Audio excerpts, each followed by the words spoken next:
नमस्कार, स्वागत है आप सभी का एनएमएफ न्यूज पर। मैं हूं आपके साथ रोहित। योगी के यूपी में बंद होंगे मदरसे। जी हां, चौंकाने वाली खबर ये जरूर है, लेकिन पिछले कुछ वक्त में जिस तरीके से लगातार मदरसों के खिलाफ एक्शन चल रहा है और तमाम ऐसी गतिविधियां मदरसों से निकल कर आ रही हैं, उसके बाद मामला बढ़ते जा रहा है और अब यहां तक नौबत आ गई है कि मदरसा बोर्ड को बंद करने की बात शुरू हो गई है। और क्यों ये बात हो रही है, इसी पर चर्चा करेंगे। वरिष्ठ पत्रकार पंकज प्रसून मेरे साथ मौजूद हैं। बहुत बहुत स्वागत है पंकज जी। चर्चा की शुरुआत करें। मदरसों के खिलाफ एक्शन जरूरी क्यों है, मदरसा बोर्ड बंद करने की बात क्यों कही जा रही है, मामला कहां तक पहुंचा है, यह सब पर बात हो उससे पहले एक बयान सुन लेते हैं, फिर चर्चा की शुरुआत करते हैं। सर, एक प्रकरण आज आपको संज्ञान में होगा कि मदरसा बोर्ड को बंद करने की बात उठी है। आप उसको किस नजरिए से देखते हैं? एनसीपीसीआर ने ये अपील की है तमाम सरकारों से कि मदरसों को बंद कर दिया जाए और इनकी ग्रांट बंद कर दी जाए। तो मेरी समझ से ये अपील उनकी मुनासिब नहीं है, इसलिए कि मदरसे कोई आज स्थापित नहीं हुए हैं। ये एक सिस्टम है। मदरसे और संस्कृत पाठशालाएं एक साथ 1908 से चल रहे हैं एजुकेशन कोड के तहत, और इनका मकसद ये है कि ये संस्कृत को, अरबी को, फ़ारसी को, जो पुरानी ज़ुबानें हैं, ओरिएंटल लैंग्वेज हैं, इनको प्रमोशन करें, इनको प्रोटेक्ट करें। इसलिए ये कायम हुए इदारे संस्कृत पाठशालाएं और अरबी मदरसे, और 1908 से एक सिस्टम चला आ रहा है। हो सकता है उसमें सुधार की ज़रूरत हो, आवश्यकता हो, ज़माने के हिसाब से हर सिस्टम में सुधार होता है, इसमें भी ज़रूरत हो, तो मैं इससे इनकार नहीं कर। पंकज जी, हर से एक सिस्टम में सुधार की ज़रूरत है, सुधार होना चाहिए, और हो सकता है कि ज़रूरत आन पड़ी हो कि मदरसों में सुधार हो। हालांकि उसके साथ संस्कृत विद्यालय का भी जिक्र कर रहे हैं दीवान साहब। तो आपको क्या लगता है कि मदरसे पर एक्शन जरूरी है? नहीं, दीवान साहब ने जानबूझकर मामले को थोड़ा सा इक्वेट का बैलेंस बनाने के लिए संस्कृत विद्यालयों का जिक्र कर दिया। लेकिन दीवान साहब ये बताना भूल गए, यही एनसीपीसीआर की एक रिपोर्ट है जो कहती है कि 82%, 82% बच्चों के साथ कभी न कभी यौन उत्पीड़न हुआ है मदरसों में। किसी भी संस्कृत विद्यालय में ये नहीं हुआ है। यौन उत्पीड़न का अलग अलग शक्ल हो सकता है, लेकिन ये रिपोर्ट है बाकायदा सरकार की। बच्चियों के साथ छेड़छाड़, लड़कों के साथ छेड़छाड़, बच्चों के साथ। ये दूसरी रिपोर्ट एक और है जो कि यूपीए की सरकार के दौरान आई थी। जब आपने मुझे टॉपिक भेजा तो मैं देख रहा था।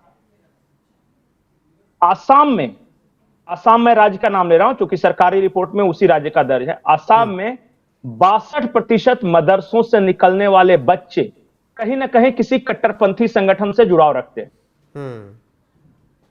ये यूपीए सरकार की रिपोर्ट है। कभी सुना है कि संस्कृत विद्यालय पढ़ने वाला बाजार में टिफिन में बम लगा के भाग गया?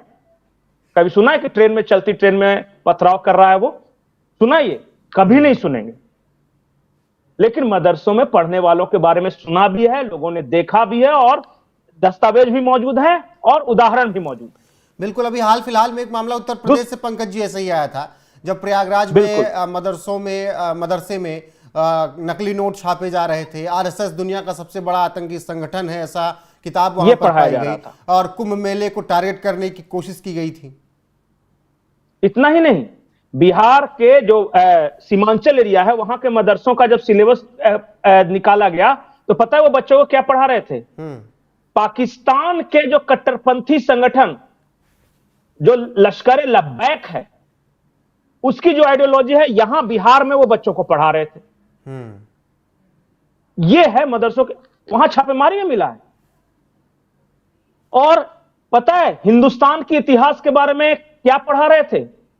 वही टेक्स्ट बुक, जो डिस्टॉर्टेड टेक्स्ट बुक जो पाकिस्तान में पढ़ाई जाती है, कि हिंदुस्तान का इतिहास ही मोहम्मद कासिम के साथ शुरू होता है। पहला मुसलमान था जो आया, उसने इस खित्ते को, मतलब इस एरिया को, पाकिस्तान और पूरा जो आज का हिंदुस्तान है, उसने इसे कल्चर्ड बनाया, खाना सिखाया, तो बिल्डिंगें बनाई। तो ये सब यही जो पाकिस्तान में पढ़ाते हैं ना इतिहास, उससे पहले का इतिहास नहीं, सिंधु घाटी सभ्यता नहीं, कुछ नहीं। बस गजवाए हिंद और इस्लाम का पताका कैसे लाल किले की प्राचीर से लहराए, यही इतिहास है इनका। और ये यहां बच्चों को पढ़ाया, हम वो अलाउ कर सकते हैं क्या अपने यहां? ये जो भी दर्शक देख रहे हैं वो बताएं, क्या हम चाइल्ड पोर्नोग्राफी अलाउ कर सकते हैं? क्या चाइल्ड एब्यूज, चाइल्ड का जो सेक्सुअल एब्यूज है वो अलाउ कर सकते हैं? क्या इस तरह कट्टरपंथी सिलेबस अलाउ कर सकते हैं? और कोई नियम कानून नहीं। क्या दिमागों में जहर भरना हम अलाउ कर सकते हैं क्या? देखिए, इक्वेट मत कीजिए आप। हमने कभी कहा है कि जो इंग्लिश मीडियम स्कूल है जो कि क्रिश्चियन कैथोलिक चलाते हैं उसमें कट्टरपंथी कभी कुछ पढ़ाया जाता है? हम नहीं पढ़ाया जाता तो नहीं बोलेंगे, वो भी दूसरे धर्म के हैं। लेकिन हम मदरसों के बारे में क्यों बोल रहे हैं? क्योंकि मदरसे बंद दिमाग भविष्य पैदा कर रहे हैं। बंद दिमाग है भविष्य। जब वो सोसाइटी में जाएंगे तो वो एक सोसाइटी को प्रोग्रेसिव नहीं, इंटेलेक्चुअली इनरिच सोसाइटी नहीं बनाते हैं, वो कट्टर जिहादी जाहिल सोसाइटी बनाते हैं अगर इनके बच्चे वहां निकल गुले मिले तो फिर जब सर्वे करवाया गया तो उत्तर प्रदेश में तमाम ऐसे फर्जी मदरसे दिखे थे पंकज जी, उस वक्त भी हमने चर्चा की थी। उन फर्जी मदरसों का जब जिक्र होता है तो आता है कि वो भौगोलिक रूप से आसपास की चीज़ों को बदल रहे हैं, वो माइंड वॉश भी कर रहे हैं जिसका आपने जिक्र किया। तो उत्तर प्रदेश में जिस तरीके से ये सर्वे हुआ था, क्या जरूरी है कि पूरे मदरसे बोर्ड को ही बंद करने की नौबत आ गई है? क्या ये जरूरी है? नहीं, अगर ऐसा लगता है कि अधिकांश मदरसे खराब हैं तो इस सिस्टम को ही खत्म करो, जरूरत क्या है? अच्छा बताइए, इस मॉडर्न सोसाइटी उसी जगह को आप स्कूल में कन्वर्ट कर दो, बच्चों को पढ़ाने से मतलब है ना। एक सब्जेक्ट रख दो कि चलो भाई तुम्हारा जो कुरान की तालीम है वो कर दो और बाकी science, maths, geography, physics, chemistry, biology पढ़ाना शुरू कर दो। अच्छा, क्या अच्छा, दिक्कत मदरसों में ये क्यों नहीं पढ़ाने की कोशिश अली ली बेते ही सिर्फ पढ़ के रह जाएंगे और इसके अलावा कोई पढ़ाई नहीं है? तो इसके अलावा और कुछ क्यों नहीं पढ़ना चाहते हैं? दीनी तालीम ही क्यों चाहिए? देखिए, ये क्या है ना, ये खुद के बच्चे तो पढ़ाते नहीं। मैं बार बार बोलता हूं, 15% अशराफ लोग, 85% जो हमारे राड़ बोलते हैं ये बिहार में, ये मुसलमान ही उच्च जातियों वाले। हाँ, वो सब मदरसों के मालिक हैं, वो मस्जिदों के मालिक हैं, वो वक्फ की प्रॉपर्टी के मालिक है, वो सब कुछ। और यहां जो इनको है ये जाहिल बनाए रखना चाहते हैं ताकि उनकी चलती रहे सल्तनत। मैं बार बार बोलता हूं कि आप संपत्ति का सर्वे करा लीजिए। ये जो मौलाना तौकीर रजा, ये असदुद्दीन ओवैसी या इस तरह के जितने जो अशराफ बुखारी, ये सब जो अशराफ लोग हैं ना 15%, इनकी प्रॉपर्टी संपत्ति और 85% मुसलमानों की संपत्ति के बीच एक देखिए इतना ह्यूज गैप है कि आप अंदाजा नहीं लगा सकते। ये धंधा है इनका। वो तौकीर रजा 10 मदरसे इसलिए चला रहा है कि वहां से पैसे मिल रहे हैं और अरब से पैसे मंगा रहा है, पाकिस्तान से पैसे मंगा रहा है, यहां से डोनेशन ले रहा है और खुद की बच्ची को स्विट्जरलैंड में पढ़ा रहा है, स्विस में MBA करवा रहा है और खुद मर्सिडीज वैन से चल रहा है। ये समझ रहे, ये धंधा। बिल्कुल पंकज जी, इस्लाम की खुराक देकर इन लोगों को जाहिल, अनपढ़, गरीब बनाए रखना ही इनका धंधा है। ये 15% जो अशराफ है उनका। बिल्कुल। और ये सैयद, शेख, पठान, यही वजह है कि अब इस पर पूरी तरीके से एक्शन लेने की तैयारी फिलहाल मामला कोर्ट में है। आगे देखना होगा कि क्या कुछ इस पर फैसला आता है। लेकिन फिलहाल तो सरकार ने सोच लिया है कि अवैध मदरसों को, ऐसे मदरसे जो कि देश के लिए, प्रदेश के लिए खतरा बन रहे हैं, उन्हें जड़ से खत्म कर देना है। इसके बाद राजनीति भी शुरू हो गई है। तो इसी पर हमने भी चर्चा की। सुनिए महामंत्री teachers association मदारिस Arabia Uttar Pradesh के देवान साहब जमा खां क्या कुछ कह रहे हैं, क्या कुछ इस मामले में बोल रहे हैं, और इस खबर पर आपकी राय क्या है कमेंट में जरूर बताइएगा। पंकज, जुड़ने के लिए बहुत बहुत शुक्रिया। नमस्कार सर। एक प्रकरण आज आपको संज्ञान में होगा कि मदरसा बोर्ड को बंद करने की बात उठी है, आप उसको किस नज़रिए से देखते हैं? NCPCR ने ये अपील की है तमाम सरकारों से कि मदरसों को बंद कर दिया जाए और इनकी ग्रांट बंद कर दी जाए। तो मेरी समझ से ये अपील उनकी मुनासिब नहीं है, इसलिए कि मदरसे कोई आज स्थापित नहीं हुए हैं। ये एक सिस्टम है। मदरसे और संस्कृत पाठशालाएं एक साथ 1908 से चल रहे हैं एजुकेशन कोड के तहत, और इनका मकसद ये है कि ये संस्कृत को, अरबी को, फ़ारसी को, जो पुरानी ज़ुबानें हैं, ओरिएंटल लैंग्वेज हैं, इनको प्रमोशन करें, इनको प्रोटेक्ट करें। इसलिए ये कायम हुए इदारे संस्कृत पाठशालाएं और अरबी मदरसे। और 1908 से एक सिस्टम चला आ रहा है। हो सकता है उसमें सुधार की ज़रूरत हो, आवश्यकता हो, ज़माने के हिसाब से हर सिस्टम में सुधार होता है, इसमें भी ज़रूरत हो, तो मैं इससे इनकार नहीं करता। लेकिन एनसीपीसीआर को एकदम किसी सिस्टम को बंद कर देने की बात कहना, ये मेरी समझ से मुनासिब नहीं है। सर अगर बनारस की बात करें तो बनारस में कुल कितने मदरसे होंगे, लगभग कितने बच्चे उसमें पढ़ते होंगे? बनारस में 100 मदरसे हैं जो मदरसा बोर्ड से मान्यता प्राप्त हैं, जिसमें 23 मदरसे एडेड हैं। और इस तरह से तो मदरसे हर जगह हैं, लेकिन जो एडेड हैं, जो एक सिस्टम में हैं मदरसा बोर्ड के, वो 100 हैं। और 23 मदरसे उनमें एडेड हैं जिनको सरकार अनुदान देती है, जिनके शिक्षकों को वेतन मिलता है। और इसमें लगभग मेरी समझ से 1.5-2 लाख बच्चे पढ़ते हों। कोई सही डाटा तो मेरे पास नहीं है, लेकिन 1 लाख से ऊपर बच्चे इन मदरसों में पढ़ते हों। लेकिन उनके इस अपील के बाद से क्या लगता है कि अब आप, क्योंकि आप लगातार एक मामले में हाई कोर्ट में भी एक चीज़ पे आप कर रहे हैं, तो फिर इस मामले में भी क्या कुछ आगे एक्शन लिया जाएगा? नहीं, एनसीपीसीआर ने एक रिपोर्ट दाखिल की है सुप्रीम कोर्ट में भी।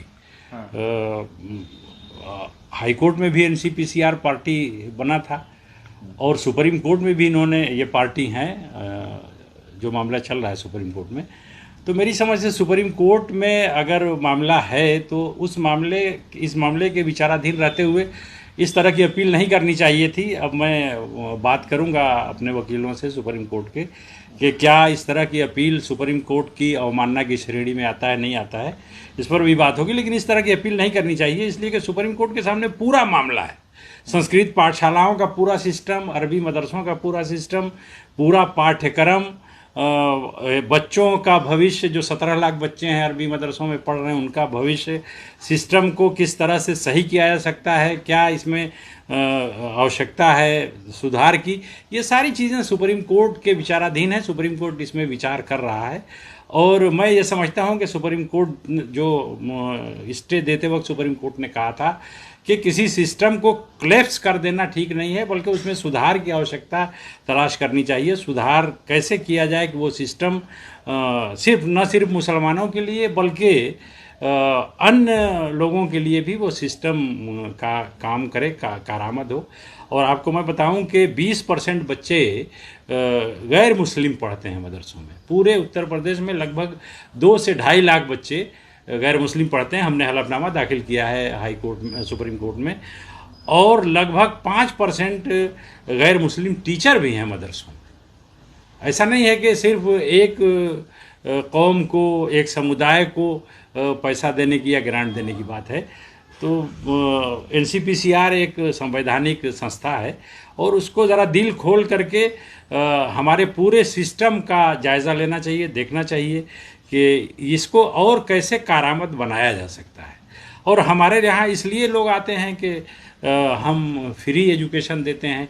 जिसकी जेब में आज 500 रुपया बर्दाश्त करने की ताकत होती है, वो अपने बच्चों को इंग्लिश मीडियम स्कूल में भेजता है, वो मदरसों में नहीं भेजता, संस्कृत पाठशाला में नहीं भेजता।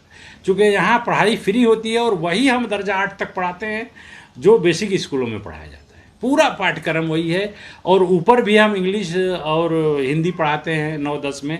हमारे यहाँ जो मुंशी मौलवी है वो भी हम NCERT की किताबें पढ़ाते हैं।